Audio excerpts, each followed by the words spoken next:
그것은 그 신명기 말씀이었어요. 그죠? 신명기 말씀이고, 그러고 나서 마가복음의 말씀을 읽었습니다. 예수님께서 이 사건이 아니었으면 아마도 예수님의 마음속에 가지고 계셨던 바, 하나님께서 우리에게 책망하시고자 하셨던 바죠. 너희의 전통, 즉 너희의 계명으로, 사람의 계명으로 교훈을 삼아서 누구를 가르치냐면 사람들, 즉 예수님, 하나님에 대한 가르침을, 하나님에 대한 것들을 사람에게 가르친다는 거예요.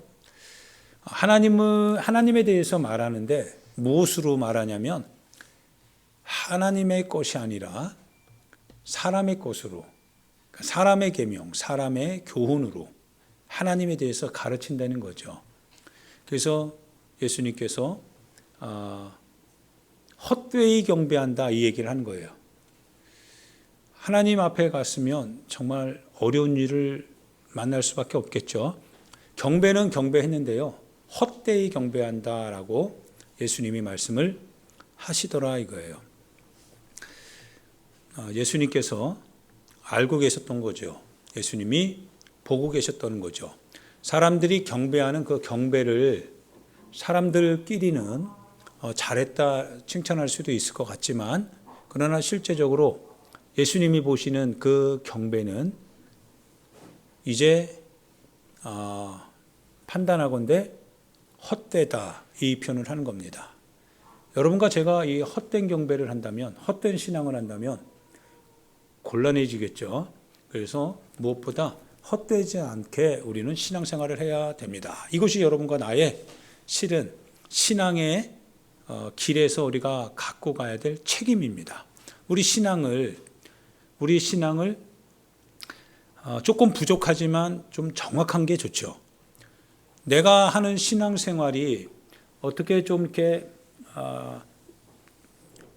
삐그덕대지 않고 뭐 이렇게 파죽지세로 잘 진행되어져 갈 뿐만 아니라 그 신앙생활을 통해서 사람들에게 어느 정도 칭찬도 받고 존경도 받고, 그리고 감투도 쓸 수 있으면 좋겠지만, 설사 그러나 그러지 못한다고 할지라도, 그런 건 좀 없다 할지라도, 그러나 내가 가는 이 신앙생활의 길이 정확하다면 차라리 그게 더 올바르겠죠.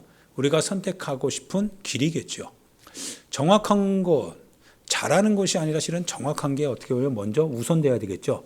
정확하면서도 잘하면 금상첨화지만, 그러나 잘하는 것은 맞는데 정확하지 않다면, 그래서 예수님께서 너는 나를 헛되이 경배한다. 경배하는 건 잘했어요. 경배하는 건 잘했지만 예수님이 보실 때 헛된 경배, 헛된 잘함이라면 그건 좀 곤란하죠. 맞지 않죠. 그래서 우리가 함께 이제 신명기 말씀을 읽었는데요. 10장에 보면 이렇게 표현되어져 있죠. 이스라엘아, 내 하나님 여호와께서 너에게 요구하는 것이 무엇이냐, 이겁니다. 우리가 항상 신앙생활하면서 하나님께 묻는 것이 이거죠. 하나님의 뜻이 무엇입니까? 내 삶을 향하여서 가지고 계시는 하나님의 뜻이 무엇이고, 오늘 제가 하나님 앞에 어떻게 행하기를 원하십니까? 하나님의 요구가 무엇일까요? 우리는 거듭 질문을 하고 그 대답에 대해서 우리는 듣기를 원하죠. 그런데 성경이 그거를 정확하게 얘기해 주고 있어요. 그 요구하는 것이 무엇이냐라고 하는 그 질문에 대해서 뭐라고 하냐면, 내 하나님 여호와를 경외한다라고 하는 거예요. 그래서 그분의 모든 도를 행한다. 즉 경외한다라고 하는 것은 그분의 모든 도를, 어느 건 행하고 어느 건 행하지 않고가 아니라 모든 도를 행한다라고 하는 거예요. 그분의 도를 행한다라고 하는 것, 그것이 곧 경외함의 열매로 나타난다라고 하는 것이고, 또 그를 사랑하고, 그래서 마음을 다하고 뜻을 다하여서 그 하나님 여호와를 섬기는 겁니다. 사랑하기 때문에 섬기는 거죠. 그때 하나님께서 그 우리가 섬기고 우리가 행하는 그 도에 대한 비밀을 얘기해 주는데요. 13절에 보니까 내가 오늘 내 행복을 위하여 라고 하는 표현을 해요. 독특하죠? 우리가 하나님의 도를 행하는 데 있어서 어떻게 보면 부담을 느끼고 하나님의 도를 행한다라고 하면 뭔가 좀 이렇게 부담스럽게도 다가오는 어떤 부분이 있는데요. 그런데 그 모든 거 우리가 느끼는 부담, 이런 무게감 이것들을 상쇄시켜주는 하나의 구절이 있다고 한다면 내가 오늘 너의 행복을 위하여 너에게 명하는 여호와의 명령과 규례를 지킬 것이 아니냐 이 표현입니다. 누구의 행복이냐면 하나님의 도와 하나님의 규례를 지키는 자가 이제 약속으로 갖게 되는 행복, 그 행복이 있다는 거예요. 하나님께서 우리에게 그 행복을 위하여서 그 규례, 그 법도를 우리에게 허락해 주셨다라고 하는 겁니다. 우리는 이거를 확신합니다. 우리는 이걸 확신하고요. 우리는 이거를 믿습니다. 그리고 여러분들에게도 부탁드리는 것은 그렇습니다.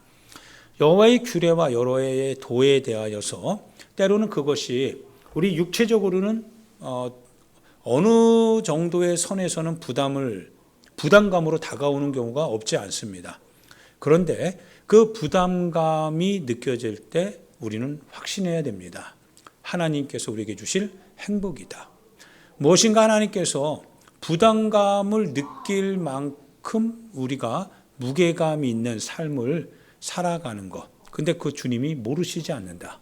주님이 아시면서 그러면서도 불구하고 우리에게 이 주님의 규례와 주님의 도를 지키기를 원하는 것은 우리가 갖게 될 행복이 하나님께서 정의해 주시는 그 행복이 분명히 이 안에 있기 때문에 그래서 어떠한 일이 있어도 나는 주님을 사랑하고 그 사랑하는 마음으로 주님을 섬기고 마음과 뜻을 다하여서 주님의 뜻 앞에서 내 자신이 순종하는 것은 바로 나를 위한 하나님의 주실 행복 그 약속이 있기 때문이다. 우리는 이걸 확신하죠. 그래서 여러분과 제가 이 확신을 가지고 이 행복을 포기하지 않기를 권면드립니다. 포기하지 마시고 그 순간에 육체적인 어려움이 조금 있다 할지라도요. 잠깐 지나게 되면 그 순간도 주님이 아시니까요. 다가올 하나의 어떤 아픔에 대해서도 실은 주님이 모르실 리 없어요. 아신다 이거예요. 그러면 아시는 주님이 포기하지 않는 것은 무엇이냐면 그것을 통과하고 나서 우리에게 주어질 행복은 분명히 약속으로 전제되어져 있다. 확실하다라는 거예요. 그래서 예수님께서도 마찬가지로요. 세상이 나를 박해하였은즉 너희도 박해할 것이지만 그러나 너희가 담대하라고 했습니다. 두려워하지 말라고 했습니다.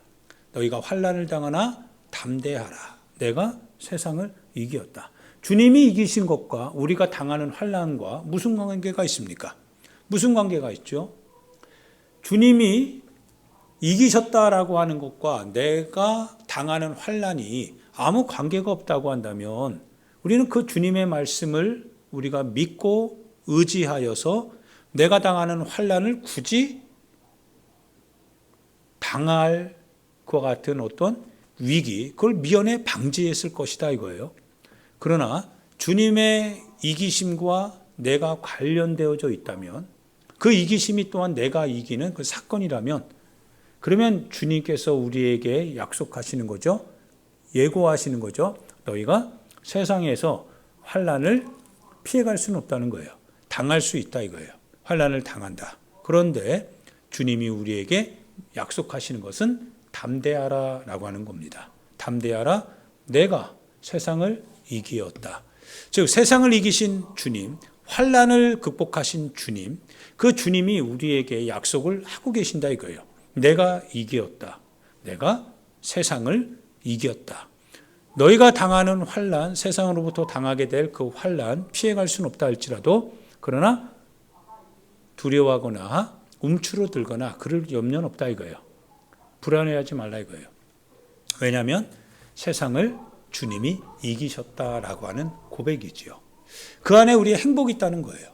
그 안에 하나님께서 우리에게 약속하시는 이 시간 너머에 우리에게 주실 하나님의 약속의 기업, 행복이 있다는 거예요.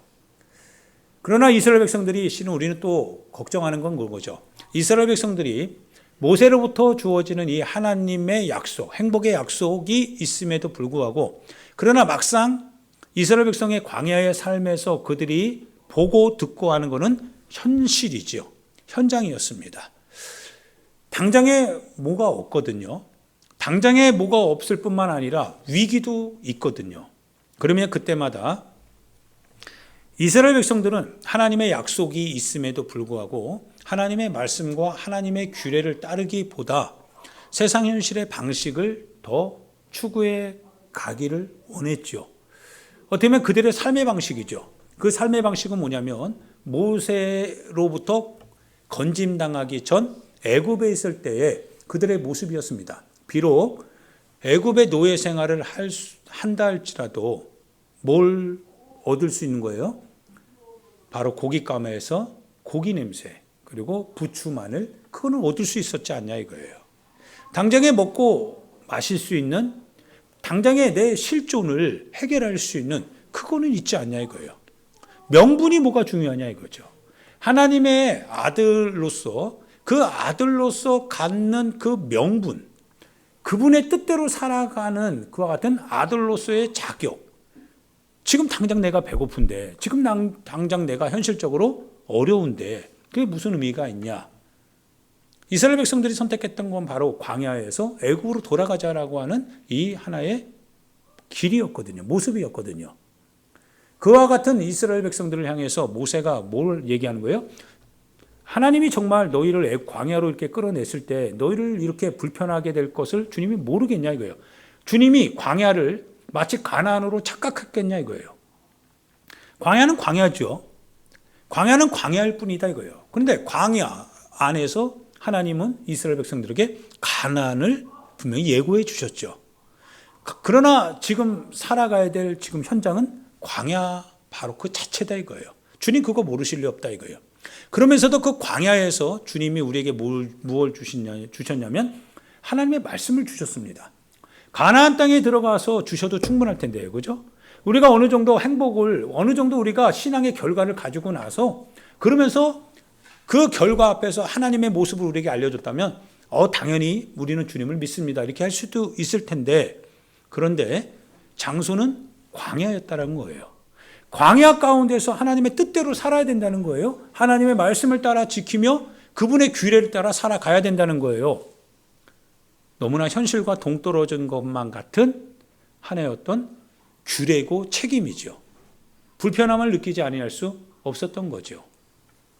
그래서 모세가 시내산에 올라갔을 때 그들이 선택했던 건 뭐냐면 애굽에서 그들이 섬겨왔던 바로 황금 송아지였죠. 바알 신상이었죠. 그 앞에서 먹고 마시고 일어나 춤추고 노래하며 그랬거든요. 그게 바로 이스라엘 백성들의 모습이었습니다. 행여나 여러분과 내 안에도 마찬가지일 수 있습니다. 오늘 우리가 신앙생활 하면서도 우리가 주님을 사랑합니다. 주님이 우리에게 원하시는 것을 우리는 행하기를 원합니다. 주님의 뜻대로 우리는 살기를 원합니다. 우리의 입술은 이렇게 고백은 하지만 그러나 막상 현장에서 우리가 감당할 수 없을 것만 같은 그와 같은 하나의 문제 앞에 서게 된다면 우리의 고백은 실제가 되어야 되는데 그런데 어느 순간 우리 고백 속에 우리의 모습은 흐릿해지고 다만 이 현장을 이 삶을 어떻게 살아가야 되는가라고 하는 그 대답을 찾기에 급급하다 보니 결국은 세상적으로 원치 않는 하나님의 모습이 있음에도 불구하고 그거를 선택하는 경우가 없지 않다라고 하는 것입니다. 그래서 여러분과 제가 확신해야 되는 것은 반드시 이거를 기억해야 됩니다. 하나님께서 우리에게 주시는 모든 신앙의 그와 같은 이 가이드라인들, 이 명제들, 그분의 명령들, 신앙생활을 위한 하나님이 우리에게 요구하시는 그 모든 것 속에는 우리가 확신하건대 우리를 위한 하나님이 주시는 행복이 있다라고 하는 겁니다. 행복이 있다. 그래서 시편 1편에 보면 어떻게 나옵니까? 복 있는 사람은 이렇게 표현되죠. 복 있는 사람은, 복 있는 사람은, 복 있는 사람은. 복 있는 사람이 되기를 정말 축원드립니다. 여러분과 제가 복 있는 사람이 되기를 권면드립니다. 그래서 어려움이 없을 수 없어요. 어려움이 올 수 있습니다. 그러나 어려움에 대하여서 여러분들이 신앙을 놓치지 마시고 이 어려움도 주님이 아신다. 주님이 아시는 주님이, 모른다면 주님도 당하지만 주님이 아시기 때문에 그 주님이 우리에게 말씀하시는 바 담대하라고 하면서 이기셨다라고 하신 그 주님으로 말미암아 우리도 역시 이기게 될 것이다. 나도 이길 수 있다. 그리고 이긴 이후에 우리에게 주어질 하나님의 선물, 하나님의 행복이 있을 것이다. 이 확신, 이 신앙의 확신을 여러분 꼭 가지고 가시길 부탁드립니다. 놓치지 마십시오. 그분의 말씀을 그래서 지키십시오. 지켜내셔야 됩니다. 거기에 바로 우리의 행복이 있기 때문에 그렇습니다. 그런데 두려운 것은 무엇이냐면, 여러분과 제가 경계해야 될 것은 무엇이냐면 바로 하나님의 말씀과 비슷한 사람의 가르침들입니다.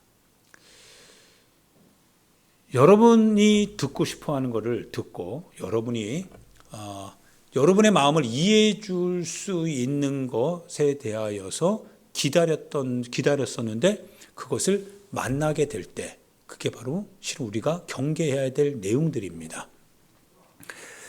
아하방의 곁에 여러분도 잘 알다시피 아하방이 이제 죽음을 앞에 두고 있죠.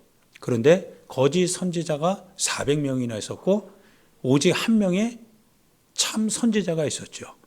미가야 선지자, 그가 아하방의 운명을 경고할 때, 그러나 시드기야를 중심으로 하는 그 궁중의 녹을 먹고 있었던 거짓 선지자들이요, 거짓말로 그 아하방의 길을 죽음으로 끝나게 하고 말았죠.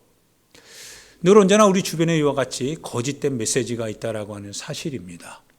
늘 그곳이 실은 위험하지요. 예수님께서도 이렇게 얘기하시는 거예요.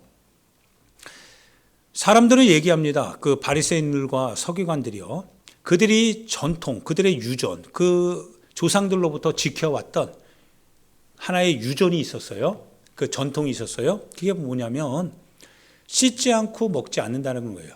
음식을. 그래서 부정한 손으로 내가 하나님의 음식, 하나님의 어떤 우리에게 주시는 것을 내가 대하지 않겠다는 거예요. 음식을 대할 때 그래서 깨끗하게 그렇게 대하는 것이 율법이요, 교훈이요, 전통이라는 겁니다. 근데 예수님의 제자가요, 씻지 않은 손으로 음식을 대했거든요. 뭐에 충돌을 일으키냐면 자기들이 가지고 있는 그와 같은 이 확고화된 인간의 계명 안에서 확고히 된 그 율례, 거기에 이게 저촉이 됐잖아요. 충돌을 일으켰잖아요.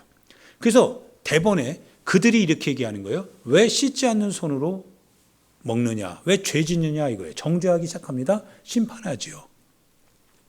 우리 안에도 실은 이런 규정들이 없어야 되겠지만 있을 수도 있다 이거예요. 그것은 여러분의 몫이고 여러분의 또 책임일 수도 있습니다. 찾아내야 됩니다. 성경과 다른, 그런데 성경의 이름으로 성경과 다른 성경의 어떤 가르침, 그 가르침이 우리의 삶에, 우리의 신앙의 삶 안으로 깊숙이 혹시 들어온 거는 없는가? 너무나 익숙해져 있어가지고요, 그것이 마치 성경이 아닌데 성경 안에서 우리가 수용하는 것처럼 믿어지는 어떤 건 없는가? 그것이 실은 주님이 우리에게 말하는 바, 너 나 헛되이 경배한다라고 하는데, 경배한다라고 하는 그와 같은 하나의 어떤 틀 안에 있다 보니까 주님이 헛되다라고 함에도 불구하고 그것을 우리는 받아들이고 있는 어떤 신앙의 삶은 없는가라고 하는 거죠. 삶 속의 신앙 중요하죠. 신앙 속의 삶 중요하죠. 기준이 뭡니까? 윤리적인 신앙, 신앙의 윤리 중요하죠. 그런데 그 기준이 무엇이냐 이거예요. 혹시 그러한 우리 삶 속의 신앙 속의 삶, 어떤 이런 일련의 우리 어떤 삶의 모습 속에서 나타나는 그런 경건의 모습들이, 태도들이요, 혹시 성경과는 별개의 하나의 어떤 관습, 전통, 혹시 그건 아니냐 이거예요. 신앙을 잘하는 어떤 사람들끼리 서로 약속이 된 것처럼 그걸 가르침 받아왔던 어떤 모습은 혹시 아니냐 이거예요. 그러다 보니까 하나님께서는 이렇게 말씀하시고 하나님 앞에서 이렇게 신앙생활하는 거고 예배 드리는 거야 라고 하지만, 그런데 경건한 것 같지만 주님의 그와 같은 원칙, 주님의 이 요구사항과는 전혀 다른 그런 건 혹시 아니냐 이거예요.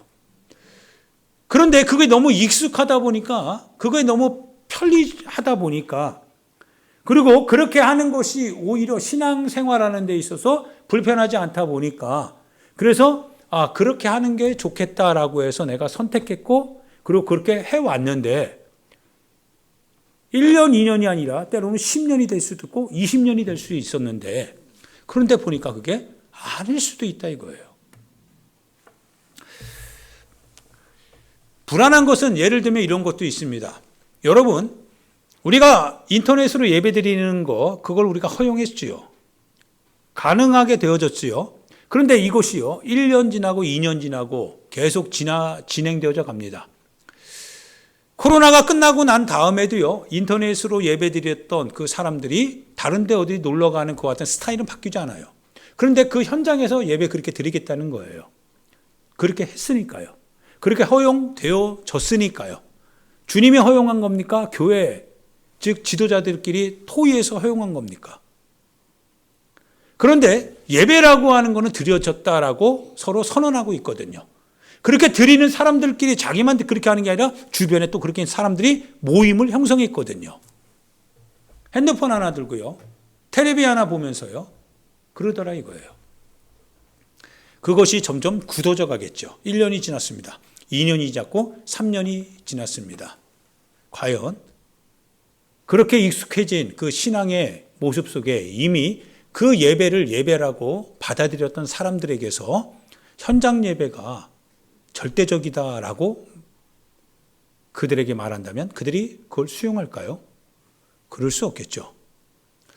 뭔가 문제가 생겼던 거예요. 예배라고 하는 것이 이제는 우리는 예수님이 말씀하시는 바 여기에서도 말고 저기에서도 말고 너희가 예배할 때가 오는데 예배하는 자는 하나님 앞에 이렇게 예배해야 된다. 어떻게 예배드려요? 신령과 진정으로 하나님 앞에 예배드려야 된다. 우리는 이제 예수님의 그 본질적인 그 말씀, 예배라고 하는 게 뭐냐? 하나님은 영이시니까 육체로 예배하는 게 아니다는 거예요. 여기서 육체로 예배한다고 해서 예배를 주님이 받는다라고 하는 것도 아닙니다. 예전에는 육체만 있으면 되는 줄 알았어요. 그래서 육체가 여기에 와 있으면 마음은 다른 데 가 있어도 난 예배 드렸다라고 말할 수 있는 하나의 어떤 근거를 찾았습니다.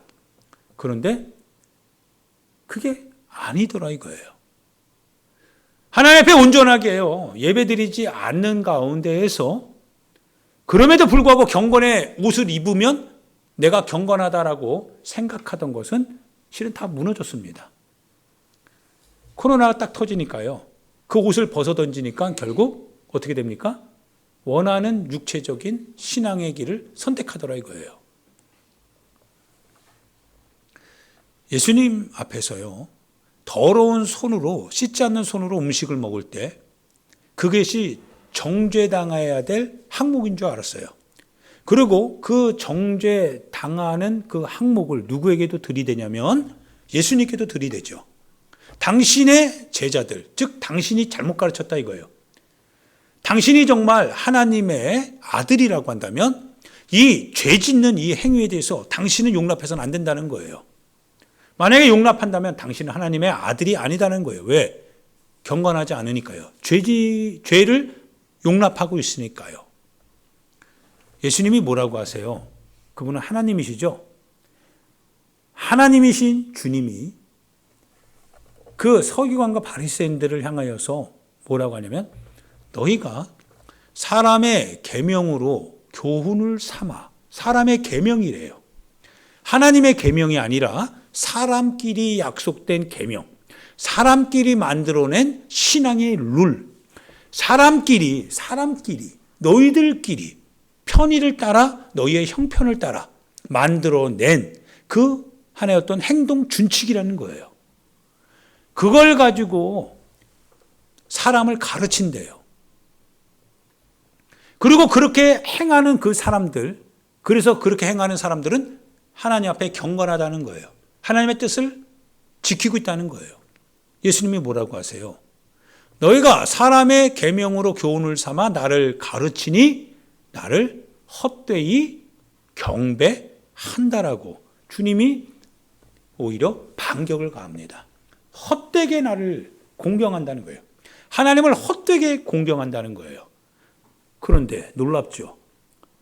우리는 그렇게 배웠고 우리는 그렇게 들었고 우리는 그렇게 신앙생활을 해왔는데 그런데 예수님이 헛되다라고 얘기를 할 때 얼마나 당황스러워요. 그래서 부탁하건대 권면드리건대 하나님의 말씀을 많이 읽어야 됩니다.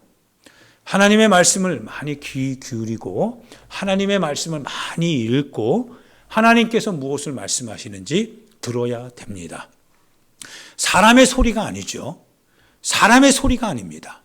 사람의 그와 같은 하나의 어떤 무리지어서 말하는 그 외침이 아닙니다. 오직 우리가 들어야 되고 우리가 오직 바라보아야 되고 우리가 오직 신앙 안에서 따라가야 될 하나의 목소리가 있다고 한다면 바로 그거는 이 성경의 목소리입니다. 이 길에서 벗어나면 안 됩니다. 권면드리건대 많이 성경을 읽으십시오.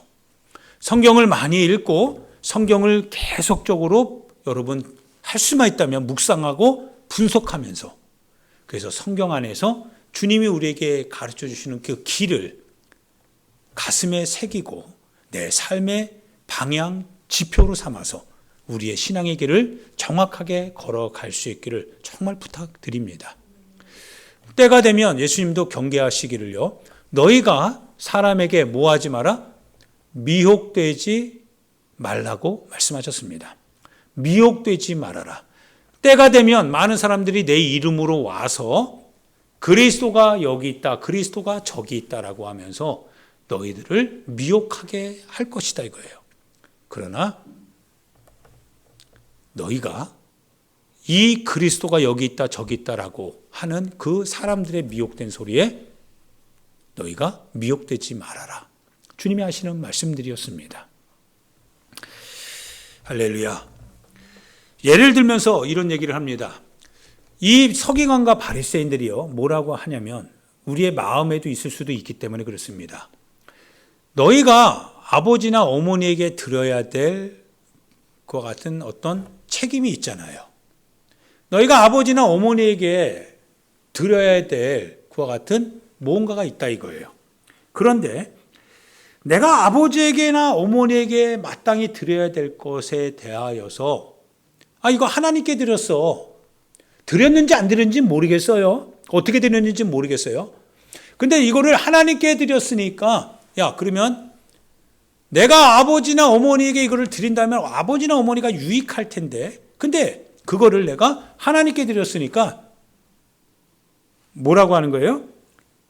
그만이다. 하나님께 드렸으니까 그만이지. 맞죠? 하나님 다 받으신 거고 하나님이 가장 위대한 거니까 하나님께 드렸으니까 다 끝. 누가 이런 얘기합니까? 서기관과 바리새인이요. 하나님을 어떻게 가르치고 있는 거예요? 하나님의 말씀은요. 내 부모를 공경하라라고 하셨는데 그런데 너희들은 하나님을 말하는 듯 하면서 실은 하나님의 계명을 어기고 있는 거죠. 하나님께서 우리에게 말씀하시는 것은 내 부모를 공경하라 하였거든 하물며 너희는 하나님의 계명은 온데간데 없고 하나님을 이용하고 있습니다. 왜냐하면 서기관과 바리새인들은 하나님을 가르치는 사람들이잖아요. 하나님에 대해서 말해줌으로써 명예를 얻는 사람들이거든요. 그러니까 하나님을 그들이 얼마나 더 많이 말하면 말할수록 사람들은 자기를 더 존경하게 될 것이니까, 그러니까 사람들에게 어떻게 합니까? 하나님을 더 위대하게 만들기 위하여서 하나님께 모든 걸 드렸다면 너희가 해야 될 책임들은 없어져도 상관없는 거야. 그렇게 함으로써 하나님을 높이 말함으로써 그 하나님에 대해서 가르치는 자기의 신분들은 더 높아지겠죠. 존경받을 수 있게 되겠죠. 예수님이 뭐라고 하시는 거예요? 너희가 전한 전통으로 하나님의 말씀을 뭐한다? 13절에 보니까 너희가 전한 그 전통으로 하나님의 말씀을 폐하고 있다 이거예요. 하나님을 높이고 하나님을 섬긴다라고 하는 명목 하에 그들이 하나님에 대해서 많은 것을 말하고 하나님에 대하여서 많은 것을 요구하지만 그렇게 함으로써 결국은 하나님의 말씀을 폐하고 있다라고 하는 겁니다. 이뿐만 아니라 이 같은 일들을 많이 행한다라고 얘기하고 있다 이거예요. 조금 요거를 좀 바꿔볼 수도 있습니다. 때로는 우리가 하나님 앞에서 실은 하나님 앞에서 우리가 행해야 될 것들이 분명히 있습니다. 그런데 하나님 앞에서 마땅히 행해야 될 것이 있는데 하나님 안에 가지고 계신 우리가 들었던 거예요. 하나님의 은혜, 하나님의 사랑. 우리는 하나님의 은혜와 하나님의 사랑을 성서로부터 그 단어는 들었지만 하나님의 은혜와 하나님의 사랑이 무엇인가에 대해서는 사람들로부터 우리가 전해 들었죠. 하나님의 사랑, 하나님의 은혜는 너희가 좀 연약하다라고 하는 것을 충분히 주님이 전제를 두고 연약하기 때문에 어쩔 수 없는 거 하나님의 사랑과 하나님의 은혜는 그걸 덮을 거야. 주님이 그렇게 말씀하신 적은 없어요. 사람이 하나님의 은혜와 하나님의 사랑을 가르치는 중에 하나님을 높이고 하나님을 위대하게 만들고 하나님의 은혜와 하나님의 사랑을 절대적인 것으로 만들어내고자 하는 가운데에서 인간들이 기획한 하나의 어떤 가르침의 방식이었죠. 그거를 들었던 사람들은 하나님의 사랑이라고 하는 이름 하에 우리의 책임을 무마시키려고 합니다.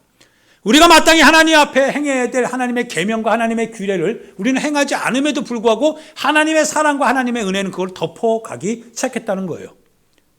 그런데 우리가 그걸 성서로부터 읽는 게 아니라 사람으로부터 실은 배웠습니다. 들었습니다. 근데 성서는 분명히 우리에게 얘기하고 있어요. 우리가 신명기에서 읽었던 바 하나님이 너희에게 요구하는 것이 무엇이냐? 하나님의 법도를 지키는 거라고 했어요. 하나님의 규례를 따르는 거라 했었습니다. 그리고 바로 그것이 너희의 행복을 위하는 하나님의 뜻이다라고 하셨습니다. 그런데 우리는 전혀 새로운 길을 찾았습니다. 우리가 좀 그러지 않아도, 우리가 하나님의 법도 하나님의 뜻을 따르지 않아도 하나님의 사랑과 하나님의 은혜 아래에서 우리는 다 용납될 수 있다는 거예요. 허락받을 수 있다는 거예요. 그리고 우리는 그 안에서 실은 하나님의 은혜, 하나님의 사랑을 찬송합니다. 하나님의 크신 사랑, 하나님의 크신 은혜. 그 안에는 은밀하게 우리의 어떠한 욕구들을 숨기고 들어갑니다. 우리가 무엇인가 세상적으로 하고 싶은 것을 하도록 하기 위한 하나의 단서를 획득하기 위하여서 하나님의 사랑 안에 숨어 들어갑니다. 하나님의 은혜 안에 우리는 우리 자신을 숨기고 들어갑니다. 그리고 세상에 가서는 하나님의 뜻대로 살지 않아요. 하나님이 우리에게 요구하신 말을 따라 행하지 않습니다. 한 가지 두려운 것이 그렇습니다. 신명기 말씀을 쭉 읽어보면서 여러분도 너무나 잘 알다시피 가난한 자도 있고 부자도 있습니다. 그러나 공동체 안에서는 부자나 가난자나 실은 차이가 있어서는 실은 안 되는 게 맞죠. 부자는 어떻게 부자가 되고 가난한 자는 어떻게 가난한 자가 됩니까? 너무 불공평하잖아요. 그러면 주님의 입장에서는 어떻게 무엇을 얘기할까요? 부자 관원에게 영생을 얻으려면 어떻게 해야 됩니까? 라고 하는 질문을 예수님께 하실 때 예수님이 뭐라고 하십니까? 내가 가지고 있는 게 너무 많다는 거죠. 그거를 어떻게 하라고요? 가난한 자에게 나눠줘라. 그리고 와서 넌 나를 따라오라. 그게 주님의 뜻이 아니었습니까? 너가 가지고 있는 땅에서 얻는 것이 많을 때 그걸 다 모퉁이까지 다 수확하라고 하지 않으셨죠. 주님 그렇게 하시지 않으셨습니다. 그거 내버려 두라고 했습니다. 네가 취할 수 있는 건 취하지만 모퉁이까지는 안 거 다 낫을 들고 다 베어서 하나도 남김없이 떨어진 이삭도 뒤돌아봐서 다시 주워 당기고 안 떨어낸 감람나무 열매가 있는지 포도 열매가 있는지 그래서 안 떤 거 있으면 다시 돌아가서 그걸 따고 하나도 남김없이 주님이 그렇게 하신 적 없거든요. 우리 신앙생활을 한번 예를 들어보는 거죠. 그럼 우리의 경제생활, 우리의 삶의 형편 속에서 과연 그렇게 행하는 것을 교회가 그걸 용납할 수 있겠느냐 이거예요. 성서적인 교회라면 그리고 성경이라면 그거 용납할 수 없는 거죠. 용납해서도 안 되는 겁니다.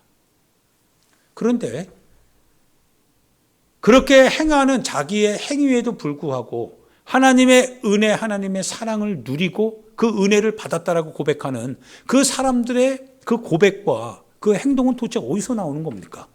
그 정당성은 도대체 어디에 있는 겁니까? 성서라고 한다면 그걸 허용하지 않을 텐데요. 예수 그리스도라고 한다면 그거를 허용할 수가 없을 텐데요. 그게 어떻게 가능하냐 이거예요. 그런데 그들은 말하죠. 하나님의 은혜, 하나님의 사랑 안에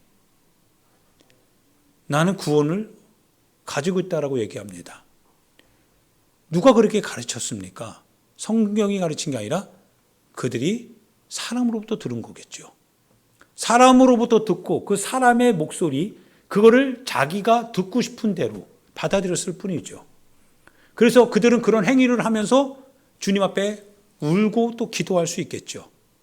그러면서 하나님이 나를 사랑하시니까 하나님은 나를 사랑하시고 하나님의 은혜는 나를 늘 언제나 복되게 하실 것이다 라고 하는 확신 속에서 그들은 계속 그 삶을 살아가겠죠.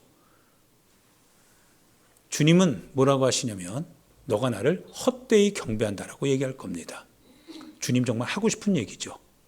너가 정말 나를 경배하는 것 같냐? 사람의 교훈으로 사람의 계명으로 교훈을 삼아서 나를 가르치는데 그런데 나를 헛되이 경배한다. 왜 너희는 너희가 배운 그 신앙의 교훈을 가지고 하나님의 말씀을 폐하느냐라고 하는 거죠. 왜 하나님의 말씀을 폐하면서까지 너희가 그 신앙의 이름으로 하나님을 높이고 있냐 이거예요. 하나님을 높이는 만큼 하나님이 드러나야 되는데 하나님을 높이는 건 맞는데 근데 하나님의 말씀은 폐해지더라 이거예요. 교회가 부익부 빈익빈, 가난한 자는 계속 가난하고 부한 자는 계속 부하고 하나님의 사랑은 똑같이 외쳐지고 있는데 하나님은 똑같이 그들의 찬송을 통하여서 뭔가 영광은 높여지고 있는 것 같은데 그런데 공동체 안에서는 그런 일이 버젓이 일어나고 있다 이거예요. 여러분 이게 가능한 일인가요?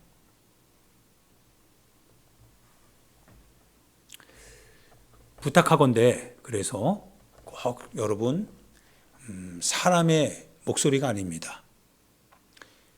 유튜브를 많이 보게 되겠죠. 그러나 유튜브 안에서도 여러분이 들어야 될 목소리가 있는 반면에 여러분이 성경을 읽고 성경에 비추어 봐서 그것이 맞는지 맞지 않는지 판단이 되지 않는다면 하나님의 말씀이다라고 여러분은 받아들이지 말고 보류하시면 되겠습니다.